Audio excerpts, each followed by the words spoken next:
ಈ ರಾಮಾಯಣ, ಮಹಾಭಾರತ, ಭಾಗವತ ಇವುಗಳ ಕಾಲದಲ್ಲಿ ಅಥವಾ ಅದಕ್ಕಿಂತಲೂ ಹಿಂದಿನ ಕಾಲದಲ್ಲಿ, ವೇದಗಳ ಕಾಲದಲ್ಲಿ ದೇವಾಲಯಗಳು, ಮೂರ್ತಿ ಪೂಜೆ ಇವೆಲ್ಲ ಇದ್ದವೇ ಅಥವಾ ಇರಲಿಲ್ಲವೇ ಅಂತನ್ನೋದೊಂದು ಬಹುಚರ್ಚಿತ ವಿಷಯ. ಅದರ ಬಗ್ಗೆ ಸ್ವಯಂ ರಾಮಾಯಣದಲ್ಲೇ, ಮಹಾಭಾರತದಲ್ಲೇ, ಭಾಗವತದಲ್ಲೇ ಏನು ಉಲ್ಲೇಖಗಳಿವೆ ಅಂತನ್ನೋದನ್ನು ನಾವೀಗ ಗಮನಿಸಬೇಕಾಗಿದೆ. ಮತ್ತೆ ಸರ್ವಮೂಲದಲ್ಲಿ ಆಚಾರ್ಯರು ಭಾಗವತ ತಾತ್ಪರ್ಯಾದ ಗ್ರಂಥಗಳಲ್ಲಿ, ಬ್ರಹ್ಮಸೂತ್ರ ಭಾಷ್ಯ ಮೊದಲಾದ ಗ್ರಂಥಗಳಲ್ಲಿ ಏನು ಅಭಿಪ್ರಾಯ ಹೇಳ್ತಾರೆ ಅಂತ ಅನ್ನೋದನ್ನ ಈ ಮೂಲಕ ನೋಡಿಬಿಟ್ರೆ ನಮಗದ್ರ ಬಗ್ಗೆ ಯಾವುದೇ ಸಂಶಯಕ್ಕೆ ಅವಕಾಶ ಇರೋದಿಲ್ಲ. ಇದು ಈ ವೇದ ಕಾಲದಲ್ಲಿ ಮಂದಿರಗಳಿರಲಿಲ್ಲ, ಮತ್ತೆ ಅದರಲ್ಲಿ ಮೂರ್ತಿಗಳು, ವಿಗ್ರಹಗಳಿರಲಿಲ್ಲ. ಅದೆಲ್ಲ ಆಮೇಲೆ ಮುಂದೆ ಯಾವಾಗ ರಾಮಾಯಣ ಕಾಲದಲ್ಲಿ ಬಂದದ್ದು, ರಾಮಾಯಣ ಕಾಲದಲ್ಲಿ ಅಥವಾ ಮಹಾಭಾರತ ಕಾಲದಲ್ಲಿ ಅದು ಬಂದದ್ದು ಅಂತ ಕೆಲವರದು ಆಲೋಚನೆ. ಮತ್ತೊಬ್ಬರು ಹೇಳಿದ್ದು ನಾನು ನೋಡಿ ಆಶ್ಚರ್ಯ ಅನಿಸ್ತು. ಇದೆಲ್ಲ ಶಂಕರ ಭಗವತ್ಪಾದರ ಕಾಲಕ್ಕೆ, ಅಂದ್ರೆ ಈಗೊಂದು 1200 ವರ್ಷ, 1300 ವರ್ಷ ಕಾಲದಲ್ಲಿ ಅದು ಬಂದದ್ದು. ಅದಕ್ಕಿಂತ ಮೊದಲು ದೇವಾಲಯಗಳು, ಮೂರ್ತಿಗಳೇ ಇರಲಿಲ್ಲ ಅಂತ ಇನ್ನೊಬ್ರದ್ದು ಆಲೋಚನೆ. ಇದಕ್ಕೆ ಕಾರಣ ಏನಂತಂದ್ರೆ, ಈಗೊಂದು 2000 ವರ್ಷದ ಹಿಂದೆ, 3000 ವರ್ಷದ ಹಿಂದೆ ಜೈನ ಸಿದ್ಧಾಂತ, ಜೈನ ಧರ್ಮ ಮತ್ತು ಬೌದ್ಧ ಧರ್ಮ ಇಲ್ಲೆಲ್ಲ ಪ್ರಚಲಿತ ಆಗಿದ್ವಲ್ಲ, ಅವರು ವ್ಯಾಪಕ ಪ್ರಮಾಣದಲ್ಲಿ ಮಠಗಳನ್ನ, ಆಮೇಲೆ ದೇವಾಲಯಗಳನ್ನೆಲ್ಲ ಕಟ್ಟಿದ್ರು. ಮತ್ತೆ ನಮ್ಮ ಸನಾತನ ಧರ್ಮವು ಕೂಡ ಅದರ ಜೊತೆಗೆ ಸ್ಪರ್ಧಿಸಿ ಬದುಕಿ ಉಳಿಬೇಕಾದಂತಹ ಒಂದು ಅನಿವಾರ್ಯತೆಗೆ ಸಿಲುಕಿತ್ತು. ಆಗ ಇವರು ಕೂಡ ಮಠಗಳನ್ನ, ಮಂದಿರಗಳನ್ನ, ವಿಗ್ರಹಗಳನ್ನೆಲ್ಲ ಸ್ಥಾಪನೆ ಮಾಡಿದ್ರು ಅಂತ ಹೀಗೆಲ್ಲ ಒಂದು ತುಣುಕು ಅಭಿಪ್ರಾಯಗಳನ್ನ ಬೇರೆ ಬೇರೆ ಸಂದರ್ಭದಲ್ಲಿ ವಿದ್ವಾಂಸರಾದವರು, ಬುದ್ಧಿಜೀವಿಗಳಾದವರು ಆಡಿದ್ದನ್ನು ನಾನು ಕೇಳಿದ್ದೇನೆ, ನೀವು ಕೂಡ ಕೇಳಿರ್ತಾರೆ. ಈಗ ನಾವು ನೋಡ್ಬೇಕಾದ ಸಂಗತಿಗಳು ಎರಡು. ವೇದ ಕಾಲದಲ್ಲಿ ಮಹಾಭಾರತ, ರಾಮಾಯಣ, ಭಾಗವತ ಕಾಲದಲ್ಲಿ ಈ ದೇವಾಲಯಗಳು ಇವೆಲ್ಲ ಇದ್ದವೋ ಇಲ್ಲವೋ ಅಂತ ಅನ್ನೋದು ಒಂದು. ಅದಕ್ಕಿಂತ ಪೂರ್ವಭಾವಿಯಾಗಿ ಈ ವೇದ ಕಾಲ ಅಂದ್ರೆ ಏನು, ಪುರಾಣ ಕಾಲ ಅಂದ್ರೆ ಏನು, ಹೀಗೊಂದು ಕಾಲ ಅನ್ನೋದು ಇದೆಯಾ ಅಂತನ್ನೋದನ್ನು ಕೂಡ ಒಂದು ಬಾರಿ ನೋಡಿಬಿಡ್ಬೇಕು. ನಾವು ನಮ್ಮ ಒಂದು ಸನಾತನ ಪರಂಪರಾ ಏನಿದೆ, ಇದನ್ನ ಸನಾತನ ಪರಂಪರೆ ನಮ್ಗೆ ಏನು ಆಧಾರ ಕೊಟ್ಟಿದೆ ಆ ಕಣ್ಣಿನಿಂದ ನೋಡ್ಬೇಕು. ನಾವು ಪಾಶ್ಚಾತ್ಯರ ಕಣ್ಣಿನಿಂದ ಇದನ್ನು ನೋಡೋದಲ್ಲ. ಪಾಶ್ಚಾತ್ಯರಿಗೆ ಇದ್ರ ಬಗ್ಗೆ ಸರಿಯಾದ ಗ್ರಹಿಕೆ ಇರೋದಿಲ್ಲ. ಆದ್ರಿಂದ ಅವರು ಇದನ್ನೊಂದು ವೇದ ಕಾಲ, ಆಮೇಲೆ ಪುರಾಣ ಇತಿಹಾಸಗಳ ಕಾಲ ಅಂತ ಹೀಗೆಲ್ಲ ವಿಂಗಡಣೆ ಮಾಡ್ತಾರೆ. ಈಗ ನೋಡಿ, ಈ ಆಧುನಿಕ ಇತಿಹಾಸ ತಜ್ಞರು, ಇದು ನಮಗೆಲ್ಲ ಗೊತ್ತಿದ್ದೇ ಇರುವಂತೆ, ಅವ್ರೇನು ವಿಭಾಗ ಮಾಡ್ತಾರೆ, ಆ ಆದಿ ಕಾಲದಲ್ಲಿ ಅವನು ಒಬ್ಬ ಅನಾಗರಿಕ ಮಾನವ ಇದ್ದ, ಅವನಿಗೆ ಮಾತಾಡಲಿಕ್ಕೆ ಬರ್ತಿರ್ಲಿಲ್ಲ. ಅವನು ಏನೋ ಸನ್ನೆಗಳ ಮೂಲಕ, ಸಂಗೀತದ ಮೂಲಕ ಏನೇನೋ ಸಂಗೀತವನ್ನು ಹೋಲುವಂಥ ಕೆಲವು ಮಾತುಗಳ ಮೂಲಕ ಏನೇನೋ ವ್ಯವಹರಿಸ್ತಿದ್ದ. ಅದಾದ್ಮೇಲೆ ಮುಂದೆ ಭಾಷೆ ಬೆಳೀತು ಅಂತ ಹೀಗೆಲ್ಲ ಹೇಳೋರಿದ್ದಾರೆ. ಹಾಗಾಗಿ ಆದಿಶಿಲಾಯುಗ, ಮತ್ತೆ ಶಿಲಾಯುಗ, ಲೋಹಯುಗ ಇದನ್ನೆಲ್ಲ ನೀವು ಕೂಡ ಎಲ್ಲರೂ ಕೇಳಿರ್ತೀರಿ. ಇಂಥ ಕಾಲಘಟ್ಟಗಳನ್ನೆಲ್ಲ ಪಾಶ್ಚಾತ್ಯರು ವಿವರಿಸುವಂಥ ವಿಕಾಸವಾದ ಇತ್ಯಾದಿಗಳನ್ನು ನಂಬುವಂಥ ಯಾರು ವಿಚಾರವಾದಿಗಳಿದ್ದಾರೆ ಅವ್ರು ಹೇಳುವಂಥ ಕಾಲಘಟ್ಟಗಳಿವೆಲ್ಲ. ವಸ್ತುತಃ ನಮ್ಮಲ್ಲಿ ಅಂಥ ಕಾಲಘಟ್ಟಗಳಿಲ್ಲ. ಇರಲಿ, ಅದನ್ನು ಮುಂದೆ ನೋಡೋಣ. ಈಗ ಈ ಪುರಾಣ ಇತಿಹಾಸ ಕಾಲ ಅಂದ್ರೆ ಏನು? ನಮ್ಮ ಈ ಆಧುನಿಕರು ಹೇಳುವಂತೆ ಪ್ರಾಚೀನ ಸಾಹಿತ್ಯ ಅಂತಂದ್ರೆ ಋಗ್ವೇದ, ಒಂದು 10,000 ವರ್ಷದ ಹಿಂದಿನ ಸಾಹಿತ್ಯ ಅದು ಅವ್ರ ದೃಷ್ಟಿಯಲ್ಲಿ. ಅದಾದ ನಂತರ ಈಗ ಒಂದು 2-3 ಸಾವಿರ ವರ್ಷದಲ್ಲಿ ಏನೇನು ಸಾಹಿತ್ಯಗಳು ಹುಟ್ಟಿಕೊಂಡವು, ಪುರಾಣಗಳು ಮೊದಲಾದವು, ರಾಮಾಯಣ, ಭಾರತ, ಭಾಗವತ ಇತ್ಯಾದಿಗಳು 3,000 ವರ್ಷ, 4,000 ವರ್ಷದ ಹಿಂದೆ, ಇದನ್ನೆಲ್ಲ ಪುರಾಣ ಕಾಲ ಅಂತ ಅನ್ಬೇಕು. 5,000 ವರ್ಷ, 8,000 ವರ್ಷ, 10,000 ವರ್ಷದ ಹಿಂದಿನ ಕಾಲ ಏನಿದೆ ಇದನ್ನೆಲ್ಲ ವೇದ ಕಾಲ ಅಂತ ಅನ್ಬೇಕು ಅಂತ ಅವರೊಂದು ವಿಂಗಡಣೆ ಮಾಡಿದ್ದಾರೆ ಸ್ಥೂಲವಾಗಿ. ಸ್ವಲ್ಪ ಈ ಅಂಕಿಅಂಶಗಳು ಸ್ವಲ್ಪ ಭಿನ್ನವಾಗಿರಲೂಬಹುದು. ನನ್ನ ನೆನಪಿನಲ್ಲಿ ಏನಿದೆ ಅಷ್ಟನ್ನ ಹೇಳಿದ್ದೇನೆ. ವಸ್ತುತಃ ನಾವು ಸನಾತನ ಪರಂಪರೆ ಎಂಬುವಂತೆ ಅದನ್ನ ಶಂಕರಾಚಾರ್ಯರು ಹೇಳ್ತಾರೆ, ರಾಮಾನುಜಾಚಾರ್ಯರು ಹೇಳ್ತಾರೆ, ಮತ್ತೆ ಮಧ್ವಾಚಾರ್ಯರು ಕೂಡ ಹೇಳ್ತಾರೆ. ವೇದಗಳು ಅಪೌರುಷೇಯ, ಅನಾದಿ ಆಗುತ್ತೆ. ಹೀಗಿದ್ದ ಮೇಲೆ ಆ ವೇದಗಳು 10,000 ವರ್ಷದ ಹಿಂದಿಂದು, 12,000 ವರ್ಷದ ಹಿಂದಿಂದು, ಅದೇನೋ ಬಹಳ ಪ್ರಾಚೀನವಾದ ಸಾಹಿತ್ಯ ಅಂದ್ರೆ ಅದೇ, ಅದಕ್ಕಿಂತ ಮೊದಲು ವೇದಗಳು ಇರಲಿಲ್ಲ ಅಂತ ಅನ್ನೋದು ಇದು ನಮ್ಮ ಪ್ರಾಚೀನರ ಮಾತು ಆಗೋದಿಲ್ಲ. ಇದು ಇವರಿಗೆ ಯಾರಿಗೂ ಕೂಡ ಸ್ವೀಕಾರಕ್ಕೆ ಯೋಗ್ಯವಾದಂಥ ಮಾತಾಗೋದಿಲ್ಲ. ಅದನ್ನು ನಾವು ವೇದ ಕಾಲ ಅಂತ ಮಾತೇ ಆಡಬಾರದು. ಈ ಪರಂಪರೆಯಲ್ಲಿ ನಾವು ಇರುವವರು, ಈ ಪರಂಪರೆಯನ್ನೇ ನಂಬದೇ ಇದ್ದವರು ಏನಾದರೂ ಹೇಳ್ಕೊಳ್ಳಿ, ಪರಂಪರೆಯನ್ನು ನಂಬಿದವರು, ಇದರ ಅನುಯಾಯಿಗಳಾದವರು ವೇದ ಕಾಲ ಅಂತ ಹೇಳಲೇಬಾರದು. ಯಾಕಂದ್ರೆ ಅನಾದಿ ಕಾಲದಿಂದಲೂ ವೇದಗಳಿದ್ದೇ ಇವೆ. ಅದಕ್ಕೆ ಏನು ಆಧಾರ ಅಂತಂದ್ರೆ, ಯೋ ಬ್ರಹ್ಮಾಣಂ ವಿದಧಾತಿ ಪೂರ್ವಂ, ಯೋ ವೇದಾಂಶ ಪ್ರಹಿಣೋತಿ ತಸ್ಮೈ. ಚತುರ್ಮುಖ ಬ್ರಹ್ಮನನ್ನ ಪರಮಾತ್ಮ ಸೃಷ್ಟಿಸಿದ ಮೇಲೆ ಆವಾಗಲೇ ಅವನು ವೇದಗಳನ್ನೆಲ್ಲ ಉಪದೇಶ ಮಾಡಿದ್ದ ಅಂತಿದೆ. ಆದ್ರಿಂದ ವೇದಗಳ ಕಾಲ ಅಲ್ಲಿಂದಲೇ ಪ್ರಾರಂಭ ಆಗ್ತದೆ ನಮಗೆ ಒಂದು ದೃಷ್ಟಿಯಿಂದ.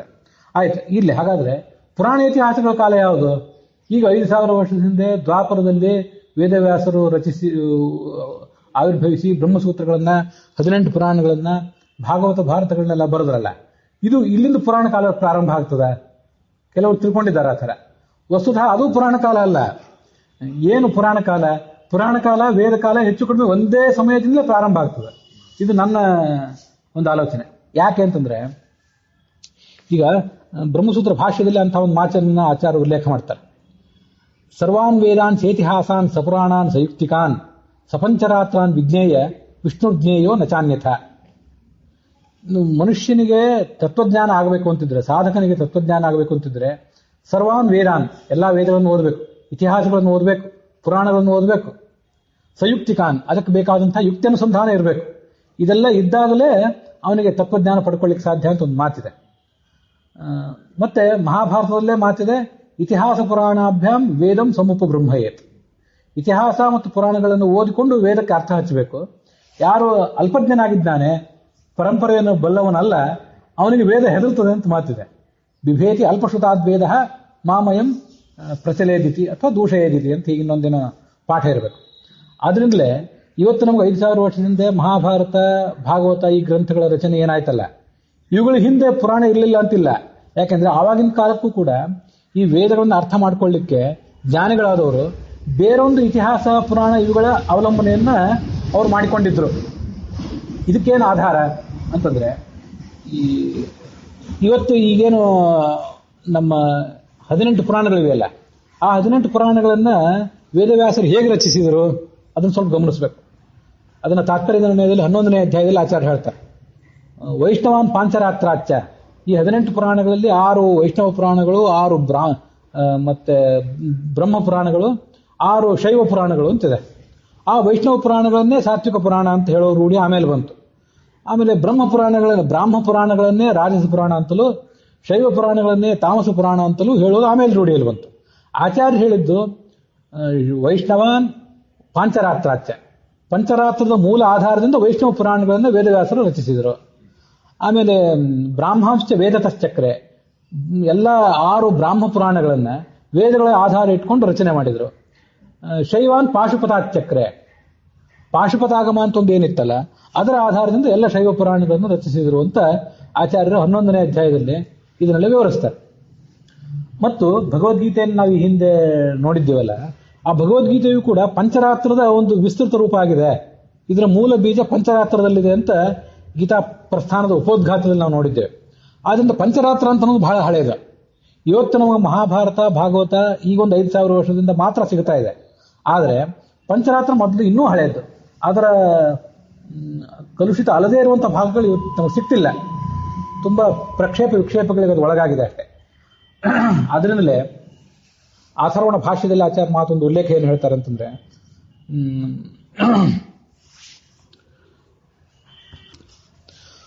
ಭಾರತಂ ಪಂಚರಾತ್ರಂ ಚ ಮೂಲ ರಾಮಾಯಣಂ ತಥಾ ಇತಿಹಾಸ ಇತಿ ಪ್ರೋಕ್ತಂ ಬ್ರಾಹ್ಮಾದ್ಯಂ ಚ ಪುರಾಣಕಂ. ಇತಿಹಾಸ ಪುರಾಣ ಅಂತ ಎರಡಿದೆಯಲ್ಲ, ಇವೆರಡೂ ಪೌರುಷೇಯ ಸಾಹಿತ್ಯ, ಪುರುಷರು ರಚನೆ ಮಾಡಿದ ಸಾಹಿತ್ಯ. ಅದ್ರಲ್ಲಿ ಇತಿಹಾಸ ಅಂದ್ರೆ ಏನು, ಪುರಾಣ ಅಂದ್ರೆ ಏನು, ಅದ್ರ ಬಗ್ಗೆ ಸ್ವಲ್ಪ ತಿಳ್ಕೊಳ್ಬೇಕು ಅಂತ ಹೇಳ್ತಾರೆ. ಭಾರತಂ ವೇದವ್ಯಾಸರು ರಚನೆ ಮಾಡಿದ ಮಹಾಭಾರತ, ಪಂಚರಾತ್ರಂಚ ಶ್ರೀಮನ್ನಾರಾಯಣ ರಚನೆ ಮಾಡಿದ ಪಂಚರಾತ್ರ, ಮತ್ತೆ ಮೂಲ ರಾಮಾಯಣ ಹಯಗ್ರೀವ ರೂಪಿ ಭಗವಂತ ರಚನೆ ಮಾಡಿದ ಮೂಲ ರಾಮಾಯಣ. ಇತಿಹಾಸ ಇತಿ ಪ್ರೋಕ್ತಂ, ಇದಕ್ಕೆ ಇತಿಹಾಸ ಅನ್ಬೇಕು. ಬ್ರಾಹ್ಮಾದ್ಯಂತ ಪುರಾಣಕಂ, ಬ್ರಹ್ಮವೈವರ್ತ ಮೊದಲಾದ 18 ಇದೆಯಲ್ಲ ಭಾಗವತವನ್ನು ಒಳಗೊಂಡಂತೆ, ಇದಕ್ಕೆಲ್ಲ ಪುರಾಣಗಳು ಅಂತ ಹೇಳಬೇಕು ಅಂತ ಆಚಾರ್ಯರು ಅಥರ್ವಣ ಭಾಷ್ಯದಲ್ಲಿ ಒಂದು ದಿಗ್ದರ್ಶನ ಕೊಡ್ತಾರೆ. ಈಗ ಈ 18 ಪುರಾಣ ಮತ್ತೆ ಮಹಾಭಾರತ, ಬ್ರಹ್ಮಸೂತ್ರ ಭಾಷ್ಯ ಈಗೊಂದು 5,000 ವರ್ಷದಿಂದ ಮಾತ್ರ ನಮಗೆ ಸಿಗ್ತಾ ಇದೆ. ಆದರೆ ಅದಕ್ಕಿಂತ ಹಿಂದೆನೂ ಪಂಚರಾತ್ರ, ಮೂಲ ರಾಮಾಯಣ ಸಿಕ್ತಿತ್ತು ಅಂತ ಇದರಿಂದೆಲ್ಲ ಗೊತ್ತಾಗ್ತದೆ. ಮತ್ತೆ ಅದಕ್ಕಿಂತಲೂ ಈಗ 5,000 ವರ್ಷದ ಹಿಂದಿನಕ್ಕಿಂತಲೂ ಯಾವ ಪ್ರಾಚೀನ ಗ್ರಂಥಗಳಿದ್ದವೋ ಅದರ ಮೂಲಕ ತಮ್ಮ ಸರ್ವಮೂಲದಲ್ಲಿ ಅಲ್ಲಲ್ಲಿ ಹೇರಳವಾಗಿ ಪ್ರಮಾಣಗಳನ್ನು ಉಲ್ಲೇಖ ಮಾಡಿ ಆಚಾರ್ಯರು ಇತಿಹಾಸ ಅಂದ್ರೆ ಇದಿಷ್ಟೇ ಅಲ್ಲ, ನಿಮಗೆ ಗೊತ್ತಿರೋದು ಇದಿಷ್ಟೇ, ಇತಿಹಾಸ ಪುರಾಣ ಅಂದ್ರೆ ನಿಮಗೆ ಗೊತ್ತಿರೋದು ಇದಿಷ್ಟೇ. ಆದ್ರೆ ವಸ್ತುತಃ ಇದಕ್ಕಿಂತ ಹೆಚ್ಚಿನ ಇತಿಹಾಸ ಪುರಾಣಗಳು ಹಿಂದೆ ಉಪಲಬ್ಧ ಇದ್ದವು, ನೀವು ಅದನ್ನೆಲ್ಲ ಕಳ್ಕೊಂಡಿದ್ದೀರಿ. ನನಗದು ಗೊತ್ತಿದೆ ಅಂತ ಅಲ್ಲಿಂದ ಆಚಾರ್ಯರು ಪ್ರಮಾಣ ಗ್ರಂಥಗಳನ್ನು ಉಲ್ಲೇಖ ಮಾಡ್ತಾರೆ. ಆದ್ರಿಂದಲೇ ಕಪಿಲ ಋಷಿಯ ಕಾಲದಿಂದ ಭಾಗವತದಲ್ಲಿ ಕಪಿಲ ಋಷಿ ತನ್ನ ತಾಯಿಗೇನು ಸಾಂಖ್ಯ ತತ್ವ ಉಪದೇಶ ಮಾಡ್ತಾನಲ್ಲ, ಅವನ ಒಂದು ಗ್ರಂಥವನ್ನು ಕಾಪಿಲೇಯ ಅನ್ನೋ ಗ್ರಂಥವನ್ನು ಉಲ್ಲೇಖ ಮಾಡ್ತಾರೆ. ನಾವು ಅದನ್ನು ಮುಂದೆ ಪ್ರಮಾಣವನ್ನಾಗಿ ನೋಡೋರಿದ್ದೇವೆ. ಮತ್ತೆ ಇತಿ ದತ್ತ ಯೋಗೆ, ದತ್ತಾತ್ರೇಯ ಯೋಗೆ ಅಂತ ದತ್ತಾತ್ರೇಯ ರಚನೆ ಮಾಡಿದ ಒಂದು ಶಾಸ್ತ್ರವನ್ನು ಉಲ್ಲೇಖಿಸ್ತಾರೆ. ಇತಿ ದತ್ತವಚನಂ ಅಂತಾರೆ ಕೆಲವು ಕಡೆ. ಇತಿ ವಾಸುದೇವ ಆಧ್ಯಾತ್ಮೆ, ಇತಿ ಯಾದವಾಧ್ಯಾತ್ಮೆ, ಇತಿ ನಾರಾಯಣ ಮಹಾತ್ಮೆ, ಇತಿ ವಾಸುದೇವ ದ್ವಾದಶಾಕ್ಷರ ಕಲ್ಪೆ, ಹೀಗೆಲ್ಲ ಅನೇಕ ಗ್ರಂಥಗಳನ್ನು ಆಚಾರ್ಯ ಉಲ್ಲೇಖ ಕೊಡ್ತಾರೆ. ಇವು ಎಷ್ಟೋ ಗ್ರಂಥಗಳು ಇವತ್ತು ನಮ್ಗೆ ಸಿಗ್ತಿರೋದು ಸಿಗ್ತಿಲ್ಲ. ಆದರೆ ಪ್ರಾಚೀನ ಕಾಲದಲ್ಲಿ, ಬಹಳ ಪ್ರಾಚೀನ ಕಾಲದಲ್ಲಿ ಇದ್ದವು. ಯಾವುದ್ಯಾವುದೋ ಕಾಲದಲ್ಲಿ ದೊಡ್ಡ ದೊಡ್ಡ ಜ್ಞಾನಿಗಳನ್ನು ರಚನೆ ಮಾಡಿದ್ರು. ನನ್ನ ತಿಳುವಳಿಕೆಯಂತೆ ಆಚಾರ್ಯರು ಉಲ್ಲೇಖ ಮಾಡೋದು ಬಹುತೇಕ ಪರಮಾತ್ಮ ರಚನೆ ಮಾಡಿದ ಗ್ರಂಥಗಳನ್ನು ಮಾತ್ರ. ಹಿಂದೆ ಕೂಡ ಅದನ್ನು ಅನೇಕ ಸರಿ ಹೇಳಿದ್ದೇನೆ. ಅದರ ಹೊರತಾಗಿ ಲಕ್ಷ್ಮೀದೇವಿ ರಚನೆ ಮಾಡಿದ ಗ್ರಂಥಗಳಿದ್ದಿರಬೇಕು. ಮತ್ತೆ ಆ ಪರಮಾತ್ಮನ ಅಣತಿಗನುಸಾರವಾಗಿ ಆಚಾರ್ಯರೇ ರಚನೆ ಮಾಡಿದ, ಮುಖ್ಯ ಪ್ರಾಣ ಚತುರ್ಮುಖರು ರಚನೆ ಮಾಡಿದ ಗ್ರಂಥಗಳು ಇದ್ದಿರಬಹುದು. ಯಾವುದಕ್ಕೂ ಕೂಡ ಕರ್ತೃವಿಲ್ಲ ಉಲ್ಲೇಖನ ಸಿಗೋದಿಲ್ಲ ಅಲ್ಲಿ. ಆದ್ರಿಂದಲೇ ಎಂದಿನಿಂದ ಈ ವೇದಗಳು ಬೆಳಕಿಗೆ ಬಂದವು, ಸೃಷ್ಟಿಯ ಆರಂಭದಿಂದ ಪರಮಾತ್ಮ ಆ ಶಾಸ್ತ್ರಗಳನ್ನೇನು ಚತುರ್ಮುಖ ಬ್ರಹ್ಮನಿಗೆ ಉಪದೇಶ ಮಾಡಿದ, ಆಮೇಲಿಂದ ಕ್ರಮವಾಗಿ ಅಥವಾ ಆವಾಗಲಿಂದ ಪ್ರಾರಂಭ ಮಾಡಿಯೇ ಆ ವೇದಗಳನ್ನು ಅರ್ಥ ಮಾಡ್ಕೊಳ್ಳಿಕ್ಕೆ ಬೇಕಾದ ವ್ಯವಸ್ಥೆಯನ್ನು ಕೂಡ ಪಂಚರಾತ್ರ, ಮೂಲ ರಾಮಾಯಣ ಮೊದಲಾದ ಗ್ರಂಥಗಳನ್ನು ಕೂಡ ಅದಕ್ಕೆ ಕೊಟ್ಟೇ ಇದ್ದಾನೆ. ಭಾಗವತವನ್ನು ರಚನೆ ಮಾಡಿಕೊಳ್ಳಿಕ್ಕೆ, ಭಾಗವತವನ್ನು ಅರ್ಥ ಮಾಡಿಕೊಳ್ಳಿಕ್ಕೆ ತಂತ್ರ ಭಾಗವತ ಮತ್ತು ಭಾಗವತ ತಂತ್ರ ಮೊದಲಾದ ಗ್ರಂಥಗಳಿವೆಯಲ್ಲ, ಆ ಥರ ವೇದಗಳನ್ನು ಅರ್ಥ ಮಾಡ್ಕೊಳ್ಳಿಕ್ಕೆ ಬೇಕಾದ ಗ್ರಂಥಗಳನ್ನು ಕೂಡ ಆವಾಗಲೇ ರಚಿಸಿಟ್ಟಿದ್ದ. ಅದರಲ್ಲಿ ಈ ಕಾಪಿಲೇಯ, ದತ್ತಾತ್ರೇಯ ಮೊದಲಾದದ್ದು ನಮ್ಗೆ ಇವತ್ತು ಗೊತ್ತಿಲ್ಲ ಅಷ್ಟೇ. ಗೊತ್ತಿಲ್ಲದೆ ಇರೋದ್ರಿಂದಾಗಿ ಈಗ 5000 ವರ್ಷದ ಹಿಂದೆ ಪುರಾಣ ಯುಗ ಅಂತ ಮಾತಾಡಬಾರ್ದು. ಇದು ನನಗೆ ಒಪ್ಪಿಗೆ ಆಗದೆ ಇರುವಂತಹ ವಿಷಯ. ಇವತ್ತು ನಮಗೆ ಯಾವ ವಿಷಯಗಳ ಬಗ್ಗೆ ಗೊಂದಲ ಇದೆಯಲ್ಲ, ಈ ಎಷ್ಟೋ ವಿಷಯಗಳು ಆ ಹಿಂದಿನ ಕಾಪಿಲೇಯ, ದತ್ತಾತ್ರೇಯ ಯೋಗ ಮೊದಲಾದ ಗ್ರಂಥಗಳಲ್ಲಿ ಈ ಎಲ್ಲ ವಿಷಯಗಳು ಬೆಳಕಿಗೆ ಬಂದಿದ್ದು ಅಂತ ನಾವು ಅದನ್ನು ನೋಡಬೇಕಾಗ್ತದೆ. ಹೀಗಿರೋದ್ರಿಂದಲೇ ಅವೆಲ್ಲ ಗ್ರಂಥಗಳು ಇದ್ದವು. ಆದರೆ ಅದರಲ್ಲಿ ನಾವು ಎಲ್ಲ ಗ್ರಂಥಗಳನ್ನು ಮೇಲಿನ ಮೇಲೆ ಕಳ್ಕೋತಾ ಇದ್ವಿ. ಇದನ್ನು ನಾವು ನೋಡಿದ್ದೇವೆ. ಈ ತೃತೀಯ ಸಪ್ತಮೇ ಚೈವ ಷೋಡಶೇ ಪಂಚವಿಂಶಕೆ ಅಷ್ಟಾವಿಂಶೇ ಯುಗೇ ಕೃಷ್ಣ ಸತ್ಯವತ್ಯಾಮ ಜಾಯತ ವ್ಯಾಸಾಚಾರ್ಯಸ್ತು ಪೂರ್ವೇಶು ಚರಮೇ ಸ್ವಯಮೇವತು ವಿವ್ಯಾಸ ವೇದಾನ್ ಚಕ್ರೇಚ ಭಾರತಂ ವೇದಮುತ್ತಮಂ. ವೇದವ್ಯಾಸರ ಅವತಾರ ಯಾವಾಗ ಆಗಿದೆ? ಈಗ 5000 ವರ್ಷದಿಂದ ಮಾತ್ರ ಅಲ್ಲ. ಇದೇ ಮನ್ವಂತರದಲ್ಲೇ, ಒಂದು ಮನ್ವಂತರದಲ್ಲಿ 74 ಮಹಾಯುಗ ಇರ್ತದಲ್ಲ, 71 ಮಹಾಯುಗ ಇರ್ತದಲ್ಲ, ಅದರಲ್ಲಿ ಈ 3ನೇ ಮಹಾಯುಗದಲ್ಲಿ, ಆಮೇಲೆ ತೃತೀಯ ಸಪ್ತಮಿ 7ನೇ ಮಹಾಯುಗದಲ್ಲಿ, 16ನೇ ಮಹಾಯುಗದಲ್ಲಿ, 25ನೇ ಮಹಾಯುಗದಲ್ಲಿ ಮತ್ತೆ ಈ 28ನೇ ಮಹಾಯುಗದಲ್ಲಿ ವೇದವ್ಯಾಸರ ಅವತಾರ ಆಗಿದೆ. ಈಗ 28ನೇ ಮಹಾಯುಗದಲ್ಲಿ ವೇದವ್ಯಾಸ ಆಗಿ ಸ್ವಯಂ ಭಗವಂತ ಬಂದ. ಈ ಹಿಂದೆಲ್ಲ ಕೆಲವರು ಬೇರೆ ಆಚಾರ್ಯರು, ಬೇರೆ ಋಷಿಗಳು, ಅವರಿಗೆಲ್ಲ ಇವನು ಮಾರ್ಗೋಪದೇಶ ಮಾಡಿ ಅವರನ್ನು ವ್ಯಾಸರನ್ನಾಗಿ ಮಾಡಿದ್ದ. ಈಗ ಮಾತ್ರ ತಾನೇ ಬಂದ ಅಂತ ನಾವು ಅದನ್ನ ನೋಡ್ತೇವೆ. ಇದು ಈ ವಯೋಸುಧ ಮನ್ವಂತರದ್ದಾಯ್ತು. ಅಂದ್ರೆ ಇದನ್ನು ಗಮನಿಸಿ, ಈ 28 ಮಹಾಯುಗಗಳಲ್ಲಿ 2-3 ಮಹಾಯುಗಗಳಿಗೆ ಒಮ್ಮೊಮ್ಮೆ, 3-4 ಮಹಾಯುಗಗಳಿಗೆ ಒಮ್ಮೊಮ್ಮೆ, 43,20,000 ವರ್ಷ ಒಂದು ಮಹಾಯುಗ. ಅಂಥದ್ದೊಂದು 3-4 ಗತಿಸುವಷ್ಟರ ಹೊತ್ತಿಗೆ ಜ್ಞಾನ ಎಲ್ಲ ಮತ್ತೆ ಪ್ರಕ್ಷುಬ್ಧ ಆಗಿರ್ತದೆ. ಅಂದ್ರೆ ಅವನು ಮತ್ತೆ ಬರ್ತಿದ್ದಾನೆ ಅಂತ ಅರ್ಥ. ಆಗ ವೇದಗಳೆಲ್ಲ ಉತ್ಸನ್ನಾಗಿದ್ದಾಗ, ಪುರಾಣಾದಿಗಳೆಲ್ಲ ಲುಪ್ತ ಆಗಿದ್ದಾಗ ಮತ್ತೆ ಅದನ್ನು ಕೊಡ್ತಾ ಇದ್ದಾನೆ ಆಯಾ ಕಾಲಕ್ಕೆ ಬೇಕಾದನ್ನೆಲ್ಲ, ಅಥವಾ ಆಯಾ ಗುರುಗಳ ಮೂಲಕ, ಆಯಾ ಋಷಿಗಳ ಮೂಲಕ ಅದನ್ನು ಕೊಡಿಸ್ತಾ ಇದ್ದಾನೆ ಅಂತ ಅರ್ಥ.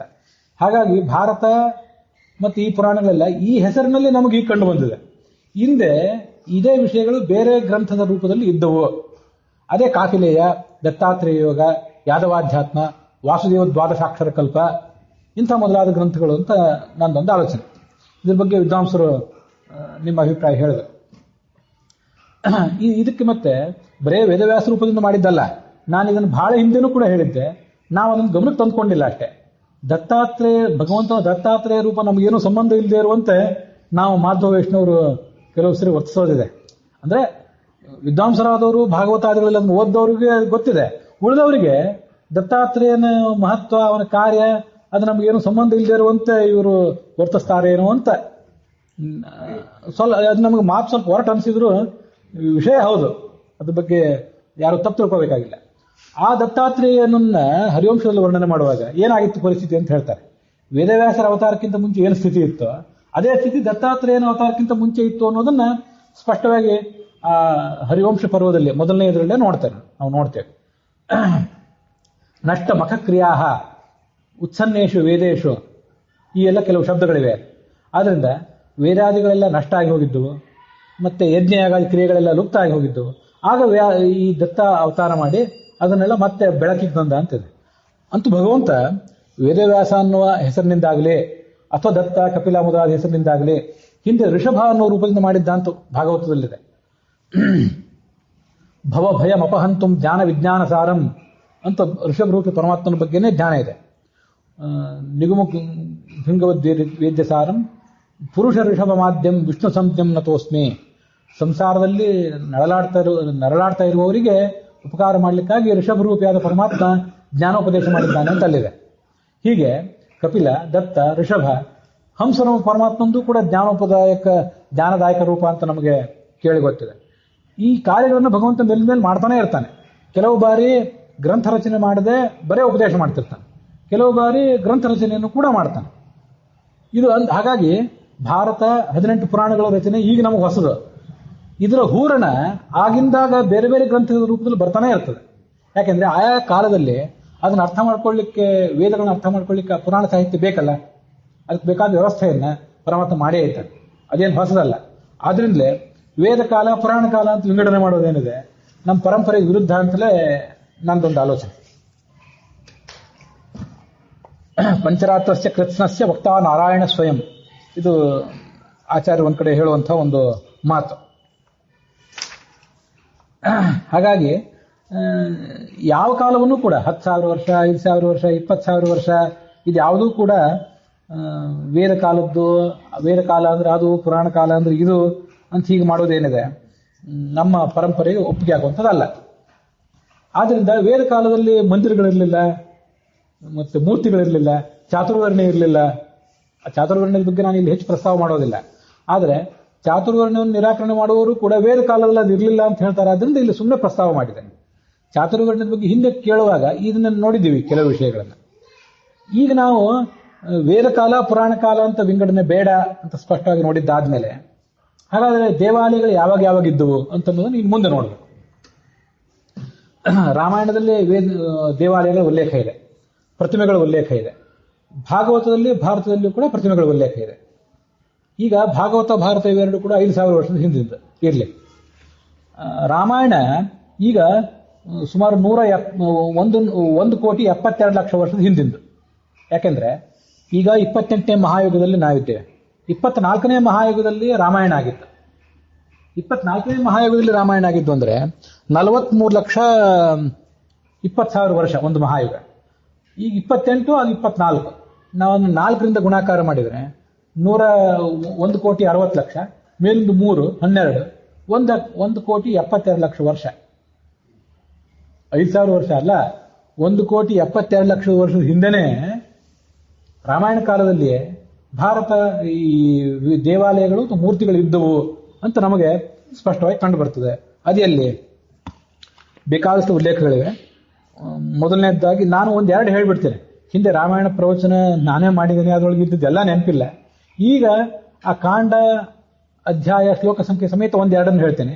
ಉಳಿದದ್ದು ಯಾವುದಾದ್ರೂ ನಿಮಗೆ ನೆನಪಿದ್ರೆ ಅವೆಲ್ಲ ಮತ್ತಷ್ಟು ಅದಕ್ಕೆ ಸಮರ್ಥಕವೇ ಆಗಿಬಿಡ್ತವೆ. ಶ್ರೀಮತಿ ಆಯತನೆ ವಿಷ್ಣೋ ಶಿಷ್ಯೇ, ಈ ರಾಮನ ಪಟ್ಟಾಭಿಷೇಕ ಸಂದರ್ಭದಲ್ಲಿ, ಪಟ್ಟಾಭಿಷೇಕದ ತಯಾರಿ ನಡೆದಾಗ ರಾಮ ಪಟ್ಟಾಭಿಷೇಕಕ್ಕೆ ಬೇಕಾದ ಸಿದ್ಧತೆಗಳನ್ನೆಲ್ಲ ಮಾಡಿಕೊಂಡು ಶ್ರೀಮತಿ ವಿಷ್ಣೋ ಆಯತನೆ, ಅತ್ಯಂತ ಶ್ರೇಷ್ಠವಾದ ಭಗವಂತನ ಆಲಯದಲ್ಲಿ ಮಲಗಿದ ಆ ರಾತ್ರಿ ಅಂತಿದೆ.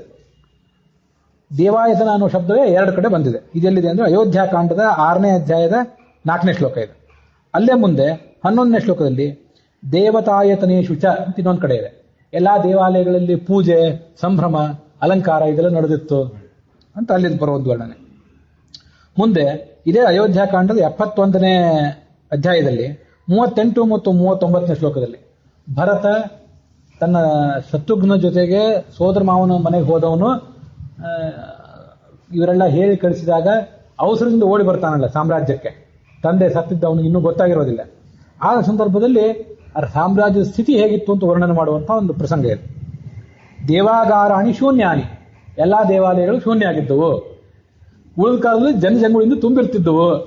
ಅಲ್ಲಿದೆ ತಾತ್ಪರ್ಯ. ಮತ್ತೆ ದೇವತಾ ಅರ್ಚಾಹ ಪ್ರವಿದ್ಧಾಶ್ಚ, ದೇವತೆಗಳ ಅರ್ಚ ಅಂದ್ರೆ ಪ್ರತಿಮಾ ಅಂತ ಅರ್ಥ. ಅವುಗಳೆಲ್ಲ ಅದಕ್ಕೆ ಯಾರು ಹೇಳೋರು ಕೇಳೋರು ಇಲ್ಲದೆ, ಅಭಿಷೇಕ ಮಾಡದೆ, ಮಂಗಳಾರತಿ ಮಾಡದೆ, ನೈವೇದ್ಯ ಕೊಡದೆ ನಿರ್ಲಕ್ಷ್ಯಕ್ಕೆ ಒಳಗಾಗಿದ್ದವು ಅಂತ ಹೀಗೆ ಕಾಣಿಸ್ತದೆ ಅದನ್ನೆಲ್ಲ ನೋಡಿದ್ರೆ. ಹೀಗೆ ರಾಮಾಯಣದಿಂದ ಎರಡನ್ನು ಉಲ್ಲೇಖ ಮಾಡಿದ್ದೇನೆ. ಇನ್ನು ಹೆಚ್ಚಿಂದೆಲ್ಲ ಇನ್ನು ಬೇಕಾದಷ್ಟು ಕಡೆ ನಾವು ಕಂಡು ಬಂದೇ ಬರ್ತದೆ. ಅದನ್ನ ಎಷ್ಟೋ ನೀವು ಕೂಡ ನೆನಪು ಮಾಡ್ಕೊಂಡಿದ್ದೀರಿ. ಇನ್ನ ಇದು ರಾಮಾಯಣ ಹೇಳಿದ್ದಲ್ಲ, ಈಗ 1,72,00,000 ವರ್ಷ ಹಿಂದಿಂದು ಅಂತ ಹೇಳಿ. ಇದಕ್ಕಿಂತ ಅನಂತರ ಈ ಮಹಾಭಾರತ ಮತ್ತು ಭಾಗವತ, ಆ ಮಹಾಭಾರತ ಮತ್ತು ಭಾಗವತಗಳಲ್ಲಿ ಏನು ಕಂಡು ಬರ್ತದೆ ಅದನ್ನು ಒಂದಿಷ್ಟು ನಾವು ಗಮನಿಸ್ಬೇಕು.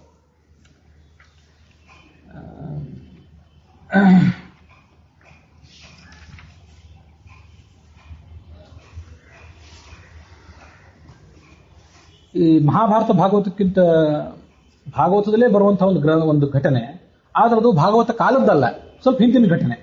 ಉಲ್ಲೇಖ ಭಾಗವತದಾದ್ರಿಂದ ಈಗ ಹೇಳ್ತಿದ್ದೇನೆ ಅಷ್ಟೇ. ಈಗ ಕೃಷ್ಣ, ಯಾದವರು, ಪಾಂಡವರು ಇವರೆಲ್ಲ ಸಮಕಾಲೀನರು. ಆದ್ರೆ ಜಡಭರತ ಅವನು ಹಿಂದಿನ ಕಾಲದವನು.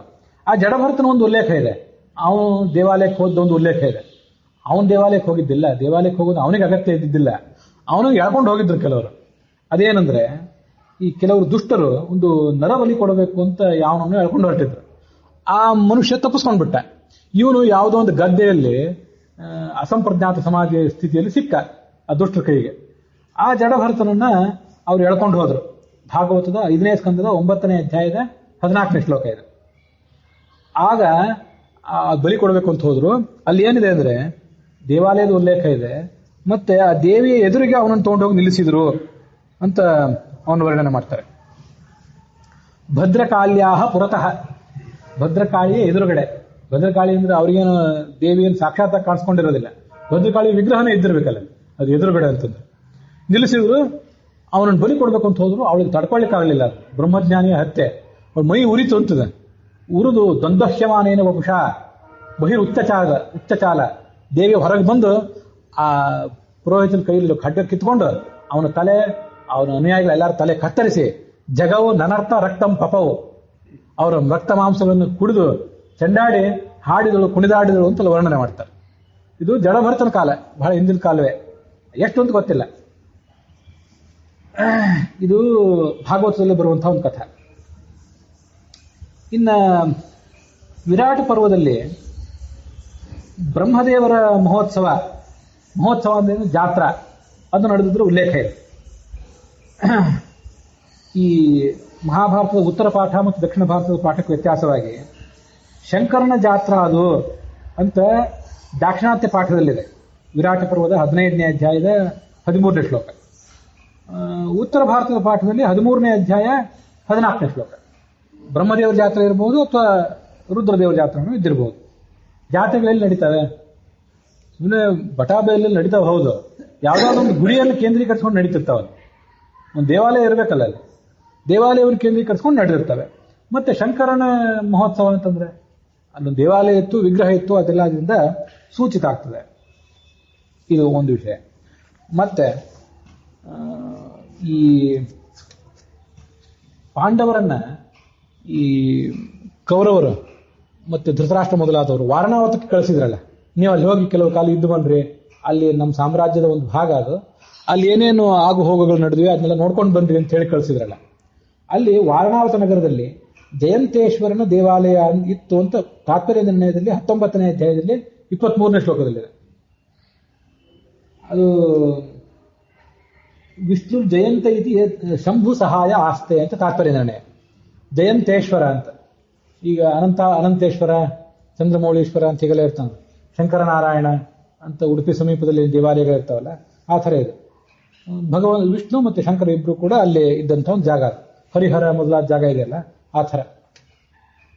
ಮತ್ತೆ ಇದು ಆದಿಪರ್ವದಲ್ಲಿ ಮಹಾಭಾರತದಲ್ಲಿ ಎಲ್ಲಿ ಬಂದಿದೆ ಅಂದ್ರೆ 142ನೇ ಅಧ್ಯಾಯ 3ನೇ ಶ್ಲೋಕದಲ್ಲಿ ಇದರ ಉಲ್ಲೇಖ ಎಲ್ಲ ಇಷ್ಟು ಕಾಣಿಸ್ತದೆ. ಅದು ಇದೇ ವಾರಣಾವತಕ್ಕೆ ಅವರು ಹೋಗಿದ್ದನ್ನೇ ತಾತ್ಪರ್ಯ ನಿರ್ಣಯದಲ್ಲಿ ನಾನು ಹೇಳಿದೆ. ತಾತ್ಪರ್ಯ ನಿರ್ಣಯದಲ್ಲಿ 19ನೇ ಅಧ್ಯಾಯ 23ನೇ ಶ್ಲೋಕ, ಮಹಾಭಾರತದ ಆದಿಪರ್ವದಲ್ಲಿ 142ನೇ ಅಧ್ಯಾಯಗಳ ಸಂಖ್ಯೆ ಸ್ವಲ್ಪ ಹಿಂದೆ ಮುಂದಾಗಬಹುದು, 3ನೇ ಶ್ಲೋಕ. ಇನ್ನ ಕೃಷ್ಣನ ಪತ್ನಿ ರುಕ್ಮಿಣಿ ಅಂಬಿಕಾಲಯಕ್ಕೆ ಹೋದಳು ಅಂತ ಉಲ್ಲೇಖ ಭಾಗವತದಲ್ಲಿದೆ. ಅದು 10ನೇ ಸ್ಕಂಧ 58ನೇ ಅಧ್ಯಾಯ 40ನೇ ಶ್ಲೋಕ. ಅಂಬಿಕಾಲಯಕ್ಕೆ ಹೊರಟಿದ್ಲು, ಆಗ ಅವಳನ್ನು ಕೃಷ್ಣ ಬಂದು ಅಪಹರಿಸಿಕೊಂಡು ಹೋದ, ಅವಳನ್ನ ಮದುವೆ ಮಾಡಿಕೊಂಡು ಉಳಿದವನ್ನೆಲ್ಲ ಸೋಲಿಸಿ ಬಿಟ್ಟ ಅಂತ ಅಲ್ಲಿ ಒಂದು ಉದಾಹರಣೆ ಇದೆ. ಹೀಗೆಲ್ಲ ಇರೋದ್ರಿಂದ ರಾಮಾಯಣ ಕಾಲದಲ್ಲಿತ್ತು, ಮಹಾಭಾರತ ಕಾಲದಲ್ಲಿತ್ತು, ಭಾಗವತ ಕಾಲದಲ್ಲಿಯೂ ಇತ್ತು. ವಸ್ತುತಃ ಭಾರತ ಭಾಗವತ ಕಾಲ ಒಂದೇ. ಭಾಗವತದಲ್ಲಿ ಪ್ರಾಕಾಲದಿಂದಲೂ ಅದಿತ್ತು ಅಂತ ಅನ್ನೋದ್ರ ಬಗ್ಗೆ ಇದಿಷ್ಟು ನಮಗೆ ಸ್ಪಷ್ಟವಾಗಿ ಕಾಣಿಸ್ತದೆ. ಇನ್ನ ಭಾಗವತ ಗ್ರಂಥದಲ್ಲಿ ಮೂರ್ತಿ ಪೂಜಾದ ಬಗ್ಗೆ ಬರೋದನ್ನ ಒಂದು ಸ್ವಲ್ಪ ನಾನು ಹೇಳಬೇಕೀಗ. ಅಲ್ಲೇನಿದೆ ಅಂತಂದ್ರೆ 11ನೇ ಸ್ಕಂದದಲ್ಲಿ 27ನೇ ಅಧ್ಯಾಯದಲ್ಲಿ ಕೃಷ್ಣ ಉದ್ಧವನಿಗೆ ಹೇಳುವಂಥ ಕೆಲವು ಮಾತುಗಳು ಎಲ್ಲ ತತ್ವಭರಿತವಾದ ಮಾತುಗಳು. ನನ್ನನ್ನು ಹೇಗೆ ಆರಾಧನೆ ಮಾಡಬೇಕು? ಭಕ್ತ್ಯಾ ಶ್ರದ್ಧೆಯ ತನ್ನಿಬೋಧಮೆ ಅರ್ಚಾಯಾಮ್ ಸ್ಥಂಡಿಲೇ ಅಗ್ನವು ವಾ ಸೂರ್ಯೇ ಅಪ್ಸು ಹೃದಯವಾ ದ್ವಿಜಯ. ಅರ್ಚಾಯಾಮ್ ಅಂದ್ರೆ ಪ್ರತಿಮೆಯಲ್ಲಿ, ಸ್ಥಂಡಿಲ ಅಂದ್ರೆ ರಂಗೋಲಿ ಮೊದಲಾದ ಹಾಕಿರ್ತಾರಲ್ಲ ಅಲ್ಲಿ, ಅಗ್ನಿಯಲ್ಲಿ, ಸೂರ್ಯನಲ್ಲಿ, ಅಪ್ಸು ನೀರಿನಲ್ಲಿ, ಹೃದಯದಲ್ಲಿ ದ್ರವ್ಯೇಣ ಭಕ್ತಿಯುಕ್ತ ಅರ್ಚಯತಿ. ಪೂಜಾ ಮಾಡಬೇಕು ಅಂತ ಅಲ್ಲಿ ಬಂದಿರೋದು. ವಿಗ್ರಹ ಎಷ್ಟು ತರದ್ದು? ಶೈಲಿ ದಾರುಮಯಿ, ಕಲ್ಲಿನ ವಿಗ್ರಹ, ಕಟ್ಟಿಗೆಯ ವಿಗ್ರಹ, ಈ ಪುರಿ ಜಗನ್ನಾಥದಲ್ಲಿ ಕಟ್ಟಿಗೆಯ ವಿಗ್ರಹ, ಲೌಹಿ ಉಳಿದೆಲ್ಲ ಮಠ ಮಂದಿರಗಳಲ್ಲಿ ಲೋಹದ ವಿಗ್ರಹ, ಲೇಪ್ಯ ಕೆಲವು ಕಡೆ ಚಿತ್ರಿಸಿದ ಪೇಂಟಿಂಗ್ ಮಾಡಿದಂತಹ ವಿಗ್ರಹಗಳು, ಲೇಖ್ಯಾಚ ಸೈಕತಿ ಕೆಲವು ಕಡೆ ಮರಳಿನ ಲಿಂಗ, ಮರಳಿನ ವಿಗ್ರಹಗಳು, ಮನೋಮಯಿ ಮಣಿಮಯಿ ಕೆಲವು ಕಡೆ ಮನಸ್ಸಿನಲ್ಲೇ ನಾವು ಚಿಂತನೆ ಮಾಡಿಕೊಂಡು ಆರಾಧನೆ ಮಾಡೋದೊಂದು, ಮಣಿಮಯಿ ಸ್ಫಟಿಕದ ಲಿಂಗ, ಸ್ಫಟಿಕದ ವಿಠಲ ಏನೋ ಕೆಲವು ಮಠಗಳಲ್ಲೆಲ್ಲ ನೋಡಿರ್ತೇವೆ. ಇವೆಲ್ಲ ಕೆಲವು ಕಾಣಿಸ್ತವೆ. ಚಲ ಅಚಲೇತಿ ದ್ವಿವಿಧ, ಪ್ರತಿಮೆಗಳು 2 ಥರ. ಉತ್ಸವಾದಿಗಳಲ್ಲಿ ತಗೊಂಡು ಹೊರಗಡೆ ಓಡಾಡ್ತೀವಲ್ಲ ಅದಕ್ಕೆ ಚಲ ಅಂತ ಕರೀತಾರೆ. ಉತ್ಸವ ಮೂರ್ತಿ ಒಂದು ಬೇರೆ ಇರ್ತದೆ. ಆಮೇಲೆ ಈ ದೇವರ ಗರ್ಭಗೃಹದಲ್ಲಿ ಸ್ಥಾಪನೆ ಮಾಡಿದ್ದೇನಿದೆಯಲ್ಲ ಅದಕ್ಕೆ ಅಚಲ ಅಂತ ಕರೀತಾರೆ. ಈ ಥರ 2 ಪ್ರತಿಮೆಗಳಿವೆ. ಇವುಗಳಿಗೆಲ್ಲ ಹೇಗೆ ಮಾಡಬೇಕು? ಸ್ನಪನಂತು ವಿಲೇಪ್ಯಾಯಾಮ್ ಅನ್ಯತ್ರ ಪರಿಮಾರ್ಜನಂ. ಈಗ ನೋಡಿ, ಸ್ನಾನ ಅಲಂಕರಣಂ ಪ್ರೇಷ್ಠಂ ಅರ್ಚಾಯಾಮೇವ ತು ಉದ್ಧವ. ಅಭಿಷೇಕ, ವಸ್ತ್ರಾಲಂಕಾರ ಇವೆಲ್ಲ ಪ್ರತಿಮಾ ಪೂಜೆಯಲ್ಲಿ ನನಗೆ ಬಹಳ ಪ್ರಿಯ. ಕೃಷ್ಣ ಹೇಳೋ ಮಾತಿದು. ಅಗ್ನಿ ಪೂಜೆ ಅಂತಂದ್ರೆ ಅಲ್ಲಿ ಅಗ್ನಿಗೆ ಅಭಿಷೇಕ ಮಾಡೋದಿರೋದಿಲ್ಲ, ಅಗ್ನಿ ಆರಿ ಹೋಗ್ತದೆ ಅಷ್ಟೇ. ಅಲ್ಲಿ ತುಪ್ಪ ಹಾಕಿ ಅಗ್ನಿಯನ್ನು ಆವಾಹನೆ ಮಾಡಿ ಮಾಡುವಂಥದ್ದು, ಅದು ಆ ಒಂದು ಪೂಜೆ ಬೇರೆ. ಇನ್ನು ಸೂರ್ಯನಿಗೆ ಪೂಜಾ, ನೀರಿಗೆ ಪೂಜಾ ಅದೆಲ್ಲ ಬೇರೆ. ಪ್ರತಿಮಾ ಪೂಜಾಕ್ಕೆ ಸಂಬಂಧಪಟ್ಟಂತೆ ಏನು ಹೇಳಬೇಕಾಗಿತ್ತು ಅದನ್ನ ಇಲ್ಲಿ ನಾನು ಹೇಳ್ತೀನಿ. ಮತ್ತೆ ಈ ಮೂರ್ತಿ ಪೂಜಾ, ದೇವಾಲಯಗಳಲ್ಲಿ ಮೂರ್ತಿ ಪೂಜಾ, ಮನೆಗಳಲ್ಲಿ ಮೂರ್ತಿ ಪೂಜಾ, ಇದೆಲ್ಲ ಕಡ್ಡಾಯವಾಗಿ ಮಾಡಬೇಕು ಅಂತ ಒಂದು ಶಾಸನ ಆಚಾರ್ಯರು ಸರ್ವಮೂಲದಲ್ಲಿ ಹೇಳ್ತಾರೆ. ಅದೆಲ್ಲಿ ಅಂತಂದ್ರೆ ಈ ಭಾಗವತದಲ್ಲಿ 3ನೇ ಸ್ಕಂದ 30ನೇ ಅಧ್ಯಾಯ 25ನೇ ಶ್ಲೋಕ. ಇದು ಕಪಿಲ ಋಷಿ ತನ್ನ ತಾಯಿಗೆ ಹೇಳುವಂತಹ ಒಂದು ಸಂದರ್ಭ. ಅರ್ಚಾದ ಅರ್ಚಯೇತ್, ಪ್ರತಿಮೆ ಮೊದಲಾದವುಗಳಲ್ಲಿ ಭಗವಂತನನ್ನು ಪೂಜೆ ಮಾಡಬೇಕು. ಅದಕ್ಕೆ ಆಚಾರ್ಯರು ಒಂದು ಗ್ರಂಥವನ್ನು ಉಲ್ಲೇಖಿಸ್ತಾರೆ. ಗ್ರಂಥವನ್ನು ಉಲ್ಲೇಖಿಸಿ ಒಂದು ಪ್ರಮಾಣ ಹೇಳ್ತಾರೆ. ಈಗ ಮೂಲ ಭಾಗವತ ಶ್ಲೋಕ ನೋಡಿದ್ರೆ ಮೂರ್ತಿ ಪೂಜೆ ಕಡ್ಡಾಯ ಅಂತ ಅಲ್ಲಿ ಕಂಡು ಬರೋದಿಲ್ಲ. ಆದ್ರೆ ಆಚಾರ್ಯ ಹೇಳಿದ್ದು ಮಾತು ಕೇಳಿದ್ರೆ ಮಾಡಲೇಬೇಕು, ಮಾಡದಿದ್ರು ದೋಷ ಅಂತ ಹೇಳುವ ಮಾತಿದೆ. ಇದನ್ನ ನೋಡಿ, ಅಜ್ಞ ಅರ್ಚಯೇದೇವ ಅರ್ಚಾಯಾಮ್ ಅನ್ಯಥಾ ದೋಷವಾನ್ ಭವೇತ್, ಜ್ಞಸ್ತು ಅರ್ಚಯನ್ ಸುಗುಣವಾನ್ ದೋಷವಾನ್ ಅನ್ಯಥಾ ನತು. ಇದು ನೋಡಿ, ಈ ಅಜ್ಞಾನಿ ಆದವನು ಅಂದ್ರೆ ಅಪರೋಕ್ಷ ಜ್ಞಾನ ಇನ್ನೂ ಯಾರಿಗಾಗಿಲ್ವೋ ಅವನು ಅರ್ಚಯೇದೇವ ಅರ್ಚಾಯಾಮ್, ಈ ವಿಗ್ರಹಗಳಲ್ಲಿ ಭಗವಂತನ ಪೂಜಾ ಮಾಡಲೇಬೇಕು ಅವನು ನಿತ್ಯ. ಅದನ್ನ ಬಿಟ್ಟು ಅವನು ಭ್ರಷ್ಟನಾಗುವಂತಿಲ್ಲ. ಅನ್ಯಥಾ ದೋಷವಾನ್ ಭವೇತ್, ಇಲ್ಲದೇ ಅವನಿಗೆ ದೋಷ ಇದೆ. ಹಾಗಾದ್ರೆ ಅಂದ್ರೆ ಅಪರೋಕ್ಷ ಜ್ಞಾನ ಗಳಿಸಿದವನು ಅವರೆಲ್ಲ ಏನ್ ಮಾಡ್ಬೇಕು ಅಂತಂದ್ರೆ ಜ್ಞಸ್ತು ಅರ್ಚಯನ್ ಸುಗುಣವಾನ್, ಅವನಿಗೆ ಜ್ಞಾನ ಬಂದ ನಂತರ ಯಾವುದೇ ಕರ್ಮ ಮಾಡಿದರೆ, ಸಾಧನೆ ಮಾಡಿದರೆ ಅದು ಮೋಕ್ಷದಲ್ಲಿ ಹೆಚ್ಚಿನ ಫಲಕ್ಕೆ ಕಾರಣ, ಹೆಚ್ಚಿನ ಸುಖಕ್ಕೆ ಕಾರಣ ಅಂತ ನಾವು ಹಿಂದೆ ನೋಡಿದ್ದೇವೆ. ಆದ್ರಿಂದ ಜ್ಞಾನ ಬಂದ ನಂತರ ಈ ಮೂರ್ತಿ ಪೂಜಾ ಇದೆಲ್ಲ ಮಾಡಿದರೆ, ದೇವಾಲಯ ಪ್ರದಕ್ಷಿಣೆ ನಮಸ್ಕಾರ ಇದನ್ನೆಲ್ಲ ಮಾಡಿದರೆ ಹೆಚ್ಚಿನ ಫಲ. ಮೊದಲು ಮಾಡೋದು ಕಡ್ಡಾಯ, ಮೂರ್ತಿ ಪೂಜಾ ಮಾಡೋದು ಕಡ್ಡಾಯ. ಸುಗುಣವ ಅನ್ಯಥಾ ದೋಷವನ್ನತು, ಅಪರೋಕ್ಷ ಜ್ಞಾನಿ ಆದವನಿಗೆ ಆಮೇಲೆ ಮಾಡದೇ ಇದ್ರೆ ದೋಷ ಇಲ್ಲ, ಮಾಡಿದ್ರೆ ಹೆಚ್ಚಿನ ಫಲ, ಮಾಡದೇ ಇದ್ರೆ ದೋಷ ಏನಿಲ್ಲ. ಇದು ಸ್ವಾರಸ್ಯ ಎಲ್ಲಿದೆ? ಕಾಪಿಲೆಯೇ ಇದು ನಾನು ಕಪಿಲ ಋಷಿ ರಚನೆ ಮಾಡಿದ ಗ್ರಂಥ ಅಂತ ಹೇಳ್ತೀನಿ ಅಂತ ಆಮೇಲೆ ಹೇಳಿದ್ದೆ. ಇದು ಆಚಾರ್ಯರು ಉಲ್ಲೇಖ ಮಾಡೋದು ಇದು ಯಾವುದು ಭಾರತದ್ದು ಅಲ್ಲ, ಭಾಗವತದ್ದು ಅಲ್ಲ, ರಾಮಾಯಣದ್ದು ಅಲ್ಲ, ಪ್ರಾಯ ಇದಕ್ಕಿಂತ ಎಲ್ಲದಕ್ಕಿಂತ ಹಿಂದಿಂದು.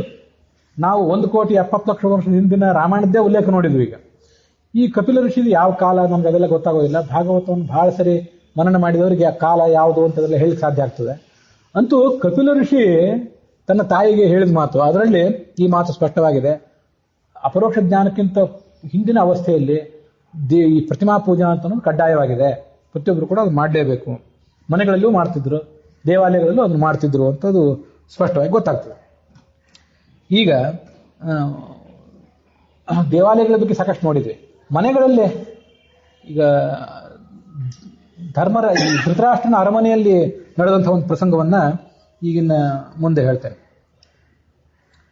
ಮಹಾಭಾರತದ ಭೀಷ್ಮ ಪರ್ವದಲ್ಲಿ 2ನೇ ಅಧ್ಯಾಯದ 26ನೇ ಶ್ಲೋಕ ಮತ್ತೆ 3ನೇ ಅಧ್ಯಾಯದ 9ನೇ ಶ್ಲೋಕ 2 ಹೀಗಿವೆ. ದೇವತಾ ಪ್ರತಿಮಾಶ್ಚೈವ ಕಂಪಂತಿಚ ಹಸಂತಿಚ. ಭೀಷ್ಮ ಪರ್ವದ ಪ್ರಾರಂಭ ಅಂತಂದ್ರೆ ಮುಂದೆ ಯುದ್ಧ ಆಗೋ ಪ್ರಸಂಗ. ಆಗ ಅನೇಕ ಅಪಶಕನಗಳನ್ನ ಈ ಧೃತರಾಷ್ಟ್ರ ಅನುಭವಿಸಿದ. ಅದರಲ್ಲಿ ಒಂದು ಅಪಶಕನ ಏನಂತಂದ್ರೆ ಅವನ ಅರಮನೆಯಲ್ಲಿದ್ದ ದೇವತಾ ಪ್ರತಿಮೆಗಳು ನಡುಗುತ್ತಾ ಇದ್ದವು, ಮತ್ತೆ ಹಸಂತಿಚ ಇದಕ್ಕಿದ್ದಂತೆ ನಗುತ್ತಾ ಇದ್ದವು. ಈ ತರದ ಉಲ್ಲೇಖ ಇನ್ನೂ ಕೆಲವು ಕಡೆ ರಾಮಾಯಣ ಮತ್ತು ಮಹಾಭಾರತದ ಬೇರೆ ಬೇರೆ ಕಡೆನೂ ಕೆಲವು ಕಡೆ ಇದೆ. ನಾನು ಒಂದನ್ನ ಆಧಾರ ಸಮೇತವಾಗಿ ಅದರ ಪರ್ವ ಅಧ್ಯಾಯ ಶ್ಲೋಕ ಸಮೇತವಾಗಿ ಒಂದನ್ನು ಹೇಳಿದ್ದೆ. ಇಂಥದ್ದು ಇನ್ನು ಅನೇಕ ಕಡೆ ನಮಗೆ ಕಂಡು ಬಂದೇ ಬರ್ತದೆ.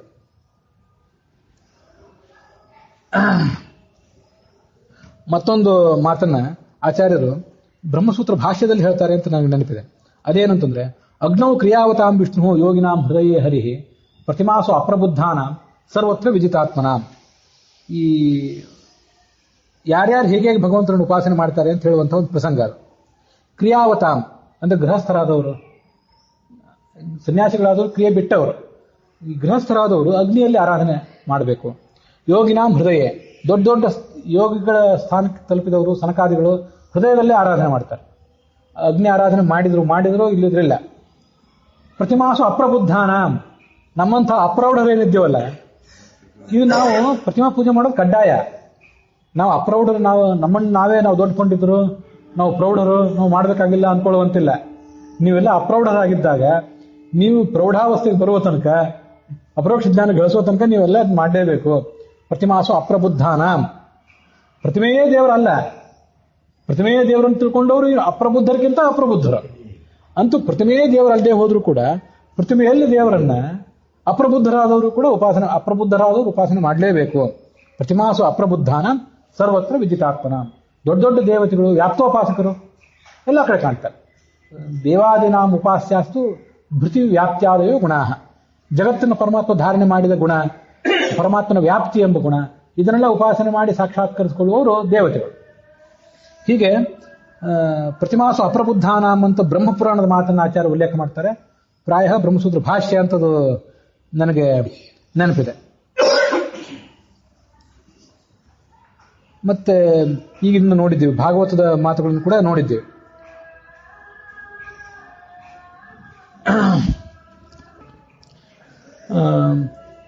ಹೀಗೆ ಒಟ್ಟಾರೆ ರಾಮಾಯಣದಲ್ಲಿ ಬಂದ ಉಲ್ಲೇಖಗಳು ಮತ್ತೆ ಪ್ರಾಚೀನದ್ದು, ರಾಮಾಯಣಕ್ಕಿಂತ ಮುಂಚಿಂದೋ ಆಮೇಲಿಂದೋ ನಮಗೆ ಗೊತ್ತಿಲ್ಲ, ಕಾಪಿಲೇಯ ಅಂತ ಕಪಿಲ ಋಷಿ ಉಪದೇಶ ಮಾಡಿದ ಒಂದು ಭಾಗ. ಅಜ್ಞಾನಿ ಆದವನು ಅಂದರೆ ಇನ್ನೂ ಅಪರೋಕ್ಷ ಜ್ಞಾನವನ್ನು ಗಳಿಸದೇ ಇದ್ದವನು ಪೂಜೆ ಮಾಡಲೇಬೇಕು, ಇಲ್ಲಿ ದೋಷ ಇದೆ ಅಂತ ಸ್ಪಷ್ಟವಾಗಿ ಹೇಳುವ ಮಾತು ಇದು. ಸರ್ವಮೂಲದಲ್ಲಿ ಆಚಾರ್ಯ ಭಾಗವತ ತಾತ್ಪರ್ಯದಲ್ಲಿ ಉಲ್ಲೇಖ ಮಾಡಿದ ಮಾತು.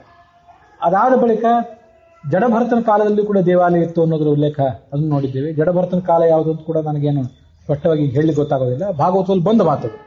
ಇನ್ನು ಮಹಾಭಾರತ ಭಾಗವತದ್ದೇ ಕಾಲ, ಅದರಲ್ಲಿ ಬರುವ ಪಾತ್ರಗಳು, ಕೃಷ್ಣನ ಸುತ್ತಮುತ್ತಲಿನ ಪರಿಸರ, ರುಕ್ಮಿಣಿ ದೇವಾಲಯಕ್ಕೆ ಹೋಗಿದ್ದು, ರುಕ್ಮಿಣಿ ಅಂಬಿಕಾ ದೇವಾಲಯಕ್ಕೆ ಹೋಗಿದ್ದು, ಆಮೇಲೆ ಶಂಭುವಿನ ಜಾತ್ರೆ ಮತ್ತು ಬ್ರಹ್ಮನ ಜಾತ್ರೆ, ಈ ಜಾತ್ರೆಗಳ ಉಲ್ಲೇಖ. ಪಾಂಡವರು ಕೂಡ ಜಯಂತೇಶ್ವರ ದೇವಾಲಯದ ಪ್ರದೇಶಕ್ಕೆ ಹೋಗಿದ್ದರ ಉಲ್ಲೇಖ. ಆಮೇಲೆ ಧೃತರಾಷ್ಟ್ರನ ಅರಮನೆಗಳಲ್ಲಿ ಇದ್ದ ಪ್ರತಿಮೆಗಳು ಕಂಪಿಸಿದ್ದು, ದೇವತಾ ಪ್ರತಿಮಾಶ್ಚೈವ, ಇದೆಲ್ಲ ಉತ್ತರ ಭಾರತದ ಪಾಠದಲ್ಲೂ ದಕ್ಷಿಣ ಭಾರತದ ಪಾಠದಲ್ಲೂ ಎಲ್ಲ ಕಡೆ ಇದ್ದೇ ಇವೆ.